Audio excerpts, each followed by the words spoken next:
In those days, Mary set out and went with haste to a Judean town in the hill country, where she entered the house of Zechariah and greeted Elizabeth. When Elizabeth heard Mary's greeting, the child leapt in her womb. And Elizabeth was filled with the Holy Spirit and exclaimed with a loud cry, "Blessed are you among women, and blessed is the fruit of your womb. And why has this happened to me, that the mother of my Lord comes to me? For as soon as I heard the sound of your greeting, the child in my womb leapt for joy. And blessed is she who believed that there would be a fulfillment of what was spoken to her by the Lord." And Mary said, "My soul magnifies the Lord, and my spirit rejoices in God my Savior. For God has looked with favor on the lowliness of this servant. And surely from now on all generations will call me blessed, for the Mighty One has done great things for me, and holy is God's name." God's mercy is for those who fear God from generation to generation. God has shown strength with his arm. God has scattered the proud in the thoughts of their heart. God has brought down the powerful from their thrones and lifted up the lowly. God has filled the hungry with good things, and the rich he sent away empty.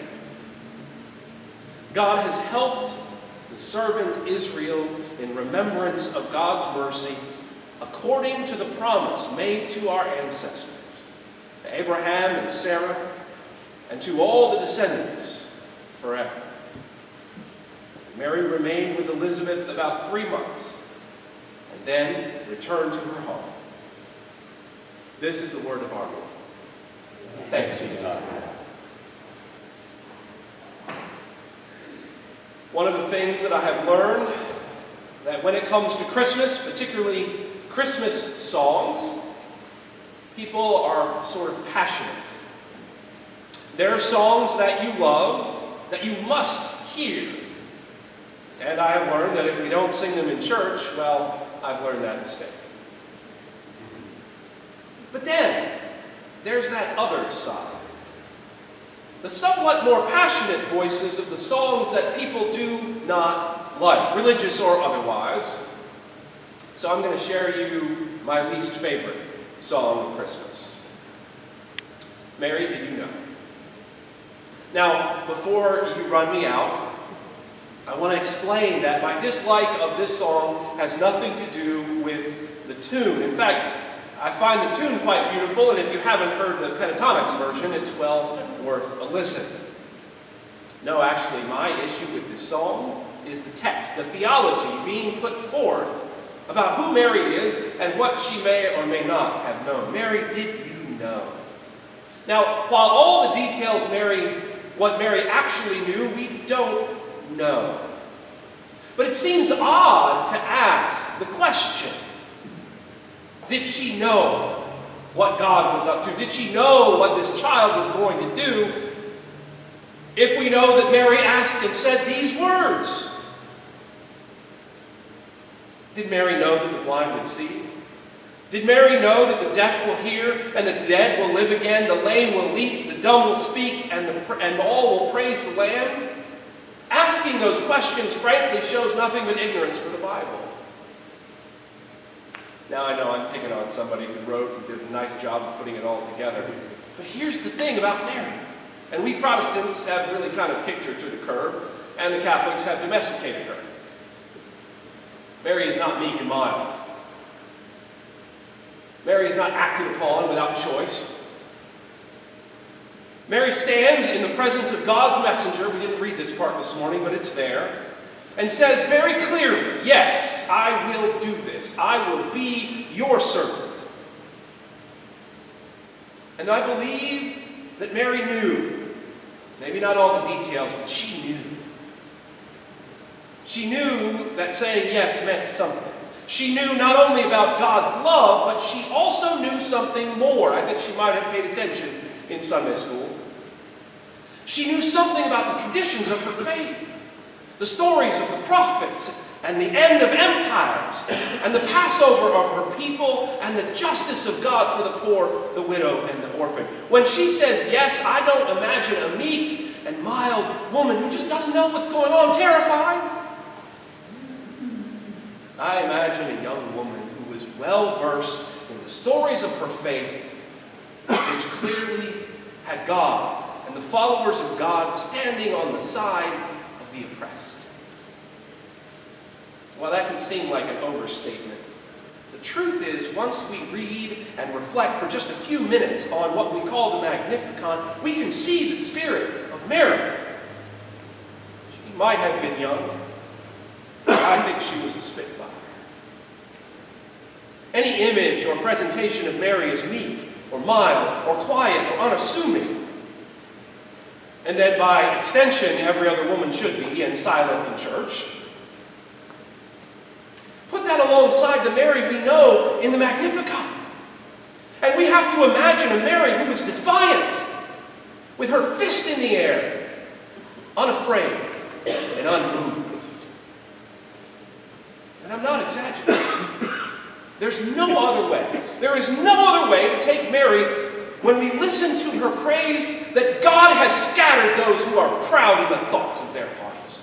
That God has brought down the rulers from their thrones and lifted up the humble.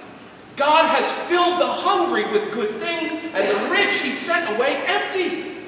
That's no meek child. These are revolutionary words.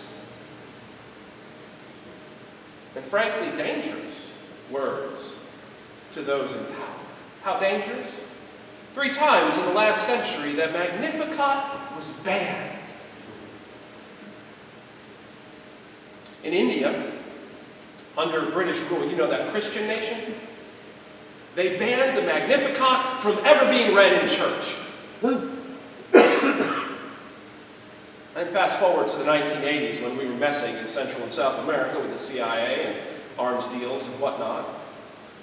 In the 1980s in Guatemala, the government believed that God's love for the poor was too revolutionary to be heard, and so it was banned.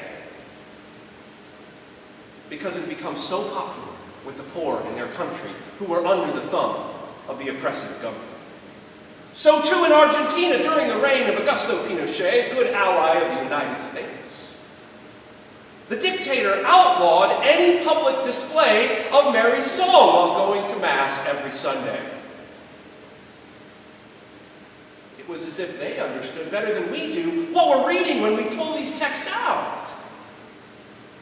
It's not simply words, but a hope. Mary doesn't say, I hope one day these things happen.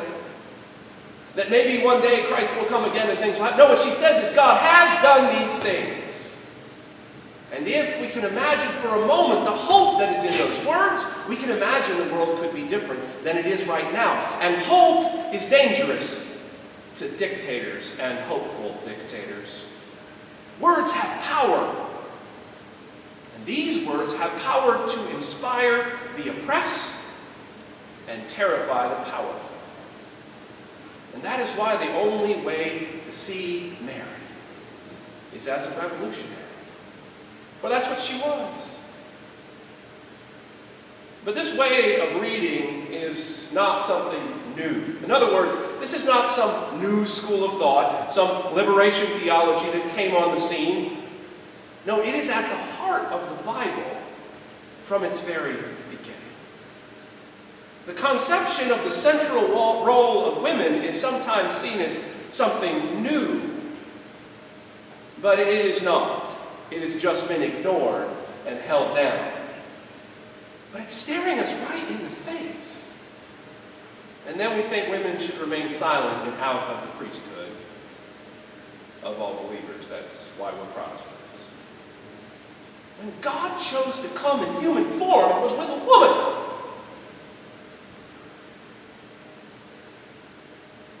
Who couldn't own property, who had no status, who was about as oppressed as you could get. It was this woman who would nurture and raise the child. And Joseph had to say yes, too, to stand by her side and support her. And when it was time to proclaim the resurrection, I know we're not at Easter, but we need to talk about that just momentarily. When it was time to proclaim the resurrection, it was the women who were there first. The first preachers of the church. Preachers, those who testified, those who were witnesses, were women. But this place of women in the life of faith, despite all these attempts to keep women silent, is enrooted from the very beginning in the biblical tradition. So when Mary speaks, it is not simply out of her own joy, but it is out of the tradition of women like Miriam, Deborah, and Hannah, and Judith, some of which you have no idea who I'm talking about. But I'm going to tell you. Each one of those women sang songs of praises about the lowly being lifted up and the mighty empires being brought down. Each one was a revolutionary song that goes all the way back to Exodus, where God chose again and again to stand with the lowly of the earth, to lift them up and say no to the empires of the world. So when Mary speaks, she is not doing only for herself. She's lifting up the tradition of all these women who somehow we've forgotten about.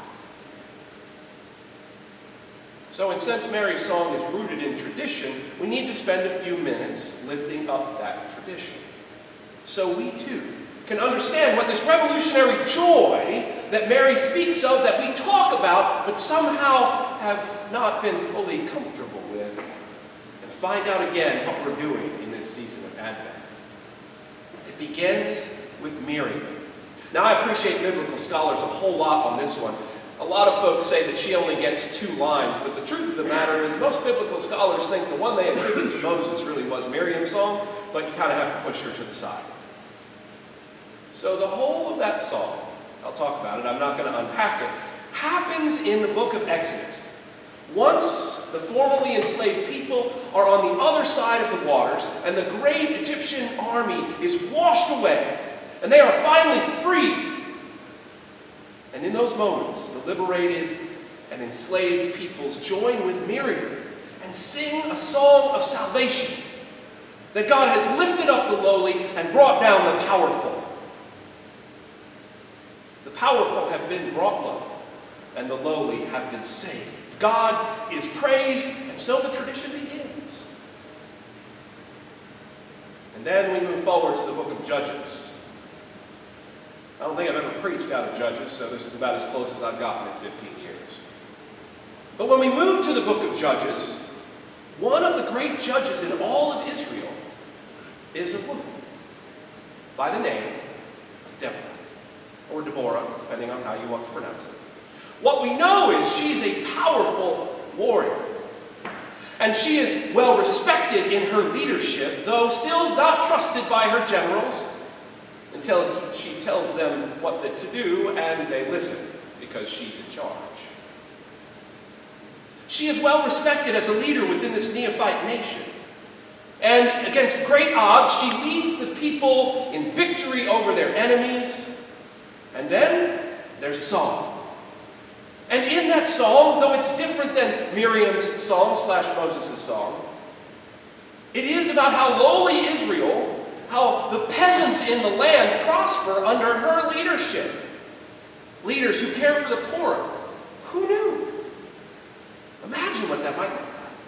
But here we have the biblical example of Deborah lifting up the lowly. Both of these songs of Miriam and Deborah are about victory and praise, but always about lifting up the lowly. Hearing a theme here yet? And while it's not part of the Bible that we know, it's in what's known, I'm moving forward now to Judith. For those of you that didn't know who she was, that's okay. It's a book of the Bible we don't have. It's in a section called the Apocrypha. In the Christian tradition, in the Jewish tradition, it is just part of the writings.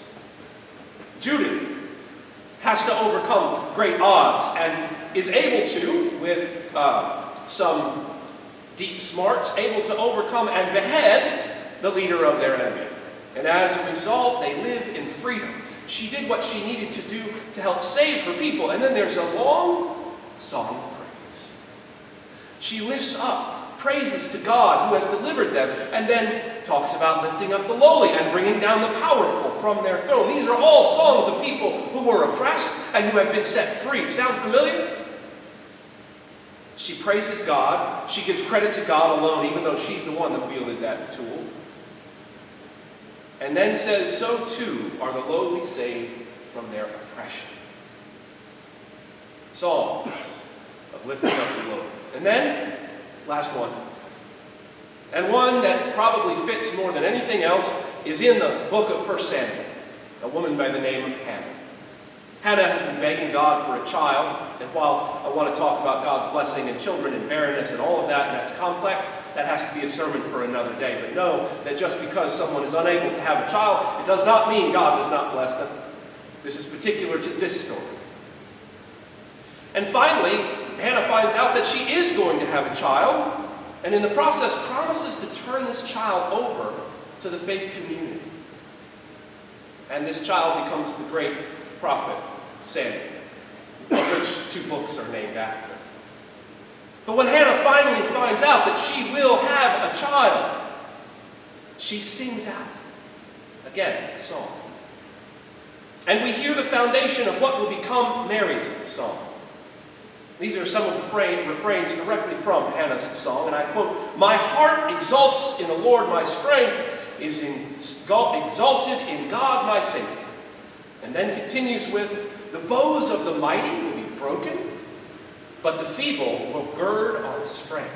Those who were full now must work to eat, and those who were hungry are now fat with sport. God raises up the poor from the dust. God lifts up the needy from the ash heap to make them sit with princes and inherit the seat of honor." In Hannah's song, you have to be able to hear the refrains of Mary, knowing that Mary is not just coming up with these from nowhere. She is giving witness to the tradition and to the ways in which God works. In each one of the songs, these women, it becomes apparent that Mary knew her faith well. And because of it, she was prepared to say yes.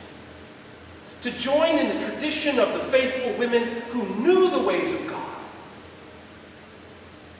Old Testament scholar and former seminary classmate of mine, Robert Williamson Jr. writes about the revolutionary nature of Mary's song.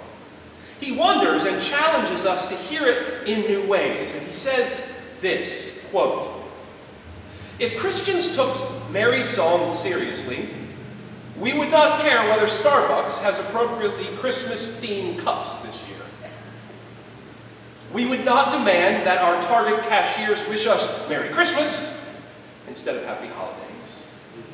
We would not rush out to the Black Friday sales to fill our Christmas stockings with goodies." Now he's meddling.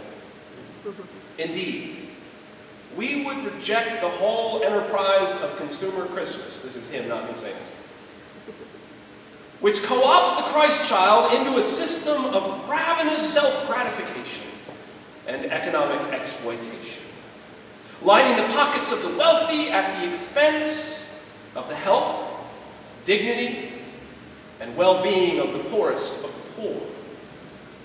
Instead, we are called," he says, "to find ways to be among our neighbors, to cross the lines that divide us, to heal the divisions that separate us, to repair the damage we have done to others in our quest to be like God's."